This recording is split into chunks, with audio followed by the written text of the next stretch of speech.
الحمد لله الحمد لله الذي جعل الأعياد بالأفراح والسرور وضاعف للمتقين جزيل الأجور. أشهد أن لا إله إلا الله وحده لا شريك له وأشهد أن سيدنا محمدا عبده ورسوله مطهر مبرور. اللهم صل وسلم وبارك على سيدنا محمد وعلى آله وأصحابه الذين كانوا يرجون تجارة لن تبور وسلم تسليما كثيرا. أما بعد فيا عباد الله اتقوا الله حق تقاته ولا تموتن إلا وأنتم مسلمون. ويا أيها الذين آمنوا اتقوا الله وقولوا قولا سديدا يصلح لكم أعمالكم ويغفر لكم ذنوبكم ومن يطع الله ورسوله فقد فاز فوزا عظيما. صدق الله العلي العظيم. Jamaah sekalian, jamaah salat Jum'ah yang dimuliakan oleh Allah Subhanahu wa taala. Pertama-tama marilah seraya kita memanjatkan puja dan puji syukur kita kepada Allah Subhanahu wa taala atas berbagai macam nikmat yang Allah berikan kepada kita. Alhamdulillah kita sekarang ini bisa melaksanakan solat Jum'ah secara berjamaah. Mudah-mudahan solat Jum'ah di siang hari ini diterima oleh Allah Subhanahu wa taala. Salawat dan salam kita selalu kita sanjungkan keharibaan junjungan alam Nabi agung kita Nabi Muhammad sallallahu alaihi wasallam. Salawat dan salam juga kita sampaikan kepada keluarganya, sahabatnya, tabi'in, tabi'un tabi'ina ila yaumil qiyamah. Mudah-mudahan fi yaumil qiyamah nanti kita semuanya akan mendapatkan syafaatul uzma dari Rasulullah sallallahu alaihi wasallam. Saudaraku sekalian, jamaah salat Jum'ah yang dimuliakan oleh Allah Subhanahu wa taala. Sebagai khatib, Al-Fakir berwasiat, Al-Fakir mengajak kepada saudaraku sekalian, marilah senantiasa kita meningkatkan amaliyah takwa kita kepada Allah Subhanahu wa taala yang dijelaskan dalam tafsirul Jalalain sebagai kalimah al-imtithalu awamirillahi wajtinabun nawahi. Takwa dalam arti melaksanakan segala macam perintah-perintah Allah, dan takwa dalam arti seluruhnya meninggalkan dari apa yang dilarang oleh Allah Subhanahu wa taala. Mudah-mudahan sampai akhir hayat kita di dunia ini kita dijadikan hambanya yang bertakwa kepada Allah Subhanahu wa taala. Saudaraku sekalian yang berbahagia, kalau kita mengamati kehidupan sosial di negara kita, seakan-akan semakin kesini semakin jauh daripada apa-apa yang dianjurkan oleh Rasulullah sallallahu alaihi wasallam. Salah satunya adalah bagaimana kemudian kehidupan sosial kita seakan-akan tersekat oleh kondisi dan keadaan. Seakan-akan kita tidak lagi kemudian dapat bersama. Kenapa? Karena masing-masing di antara kita lebih mementingkan apa yang disebut dengan egonya. Di antara kita banyak orang-orang yang mementingkan kehidupan pribadinya atau egoismenya, sehingga apa yang dianjurkan oleh Rasulullah sallallahu alaihi wasallam itu semakin jauh untuk kemudian bisa dilaksanakan. Bagaimana Rasulullah sallallahu alaihi wasallam kemudian mengajarkan kepada kita, sebaik-baik kalian adalah orang yang bermanfaat buat manusia yang lainnya. Kata Rasulullah, khairun nasi anfa'uhum linnas. Tapi kalau merebak virus di mana orang-orang semua mengedepankan individualismenya, mengedepankan egoismenya, maka hal itu semakin jauh daripada nilai-nilai yang diajarkan oleh Rasulullah sallallahu alaihi wasallam. Maka pantaslah 1400 tahun yang telah lalu Rasulullah sallallahu alaihi wasallam mengkhabarkan hal itu. Waktu itu diriwayatkan bahwa Rasulullah sallallahu alaihi wasallam sedang berkumpul dengan para sahabatnya. Beliau biasa seperti waktu-waktu yang lain suka berjamaah, dan selepas berjamaah beliau berkumpul dengan sahabatnya. Di tengah perkumpulan tersebut Rasulullah sallallahu alaihi wasallam bersabda kepada para jamaahnya, "Innaha satakunu," kata Rasulullah sallallahu alaihi wasallam, kalian nanti akan kalian nanti akan terjadi setelah masa aku. Apa yang terjadi kata Rasulullah sallallahu alaihi wasallam setelah masa beliau? Atharatun, ay ma'nahu ananiyatun. Apa yang dimaksud dengan atharah? Atharah itu adalah sifat egoisme seorang, sifat mau menang sendiri seseorang, sifat yang kemudian mengedepankan kepentingan pribadinya dan melupakan kepentingan maslahah mursalahnya, sehingga dengan cara apapun dan bagaimanapun kepentingannya harus dicapai.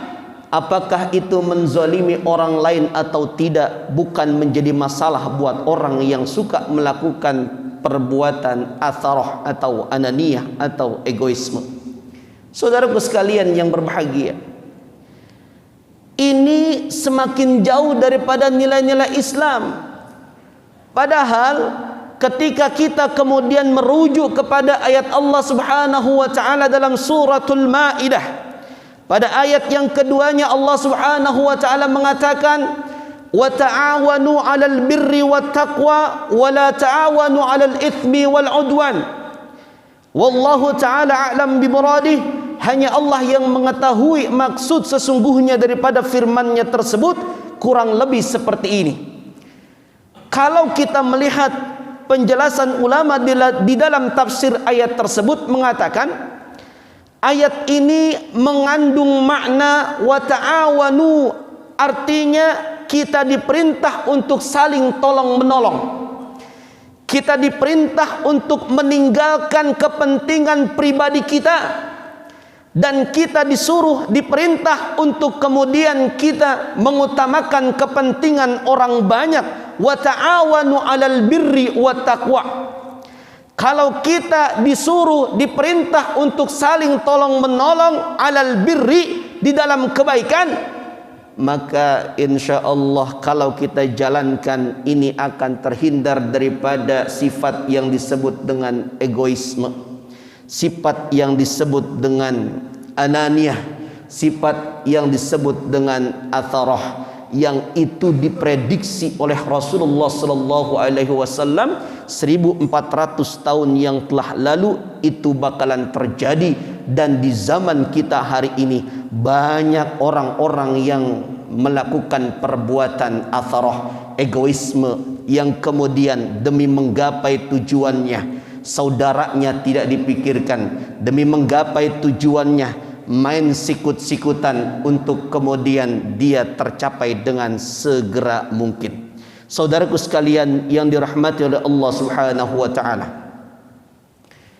Lalu Rasulullah sallallahu alaihi wasallam melanjutkan hadisnya, wa umurun yunkirunaha, nanti masa setelahku, kata Rasulullah sallallahu alaihi wasallam, waktu itu perkara-perkara banyak sekali yang mengingkarinya. Kalian percaya bahwa itu sebuah kebenaran, tapi kalian ingkari. Kalian percaya itu sebuah kebaikan, tapi kalian dustakan.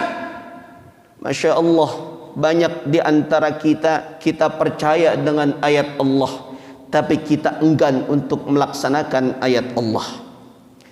Kita percaya dengan nubuwah Rasulullah sallallahu alaihi wasallam, tapi kita enggan untuk melaksanakan hadis-hadis daripada Rasulullah sallallahu alaihi wasallam. Saudaraku sekalian yang dirahmati oleh Allah Subhanahu wa taala. Lalu para sahabat ketika itu bertanya kepada Rasulullah sallallahu alaihi wasallam, "Ya Rasulullah, Fama ta'muruna ya Rasulullah? Kalau memang waktu itu terjadi dua perkara itu ya Rasulullah, maka apa perintahmu kepada kami kalau kami menghadapi masa itu ya Rasulullah? Maka Rasulullah sallallahu alaihi wasallam memberikan satu kunci kepada para sahabat ketika itu. Tu'addunal haqqa alaikum. Kata Rasulullah sallallahu alaihi wasallam, laksanakanlah hak-hakmu dan kewajiban-kewajiban yang ada pada dirimu. Jangan kau pikirkan yang lain, silahkan kau fokus pada dirimu sendiri. Jangan saling mengkoreksi orang lain. Bisa jadi gara-gara kau mengoreksi orang lain mungkin dianggap buruk, dan mungkin di pandangan Allah Subhanahu wa taala orang lain itu termasuk adalah orang-orang yang baik. Saudaraku sekalian yang dirahmati oleh Allah Subhanahu wa taala. Lalu kemudian Rasulullah melanjutkan hadisnya, wa tas'alunallaha alladzi lakum. Kata Rasulullah sallallahu alaihi wasallam, kau mintalah pertolongan kepada Allah Subhanahu wa taala agar hak-hak engkau tidak diambil oleh orang lain. Kalau kita sudah berusaha melaksanakan tugas dan kewajiban kita, setelah itu kita bermohon ampun, bermohon pertolongan kepada Allah Subhanahu wa taala, maka insya Allah Allah akan jaga hak dan kewajiban kita agar kita bisa tunaikan. Ketika di masa itu terjadi dua hal yang tadi saya jelaskan. Yang pertama adalah banyak terjadi egoisme, yang kedua adalah banyak yang mengingkari kebenaran. Saudaraku sekalian yang dirahmati oleh Allah Subhanahu wa taala, mengalah sesuatu yang baik. Kenapa? Karena mengalah untuk dunia itu bernilai pahala, tetapi mengalah untuk ibadah itu dilarang oleh agama kita.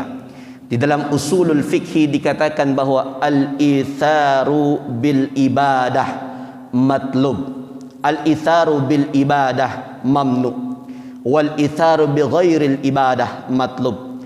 Kata ulama dikatakan bahwa mengalah untuk kemudian agama itu dilarang. Kalau kita solat berjamaah, maka jangan sampai kalah untuk kemudian kita tidak solat berjamaah. Kalau bisa kita datang lebih awal. Tetapi untuk hal dunia, untuk selain ibadah, kita dianjurkan untuk mengalah. Dunia ini sesaat, dunia ini adalah permainan. Mudah-mudahan Allah selamatkan kehidupan kita di dunia dan Allah selamatkan kehidupan kita di akhirat. Wallahu ta'ala alam bisawab. Barakallahu li wa lakum fil Qur'anil azim wa nafa'ani wa iyyakum bima fihi minal ayati wa dzikril hakim. Aqulu qouli hadza wa astaghfirullahal azim li wa lakum wa lisairil muslimina wal muslimat fastaghfiruhu innahu huwal ghafurur rahim.